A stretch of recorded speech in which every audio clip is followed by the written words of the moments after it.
రాష్ట్రంలో చంద్రబాబు నాయుడు గారి ప్రభుత్వము పరిపాలన ఎలా ఉందంటే, మాకు రాయలసీమలో చిన్నప్పుడు నేను ఒక పిట్ట కథ వినేవాడిని. ఒక గ్రామంలో ఒక తాగుబోతుండేవాడు. అతను ప్రతిరోజు మద్యం సేవించి గ్రామంలో రోడ్ల మీద తిరిగే వాళ్ళని ఇబ్బంది పెట్టడము, గ్రామస్తులను ఇబ్బంది పెట్టడము, మహిళలను ఇబ్బంది పెట్టడము, ఇలాంటి పనులు చేస్తుంటే ఆ గ్రామంలో ఉన్న ప్రజలందరూ కూడా అతన్ని దుర్భాషలాడుతూ ఇతని పీడ మాకెప్పుడు వదులుతుందా అని చెప్పి ప్రతిరోజు బాధపడేవాళ్ళు.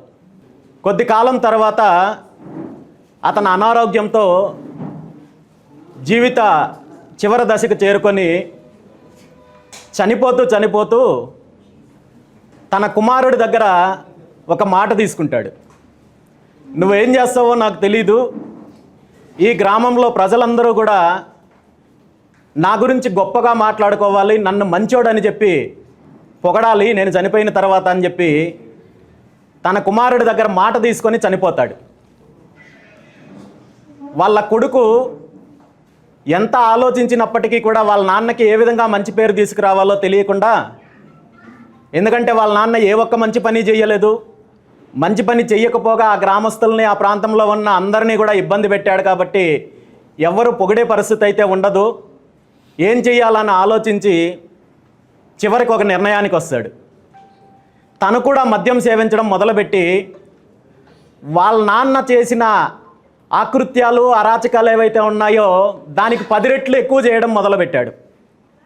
వాళ్ళ నాన్న రోడ్ల మీద గొడవ చేస్తే ఇతను నేరుగా ఇండ్లకెళ్ళి గొడవ చేయడము, ఆడపిల్లల మీద గొడవలు చేయడము, చిన్నపిల్లల మీద గొడవ చేయడము, ఈ విధంగా అతని అరాచకాలు వాళ్ళ నాన్న చేసిన దానికంటే 10 రెట్లు పెరిగేసరికి ఆ గ్రామంలో ప్రజలందరూ కూడా వీళ్ళ నాన్న చాలా మంచోడు, అతను తాగినా ఏదో రోడ్ల మీద గొడవ చేసుకునేవాడు, ఇతను మరీ ఘోరంగా తయారయ్యాడంటూ వాళ్ళ నాన్నను పొగడ్డం మొదలుపెట్టారు.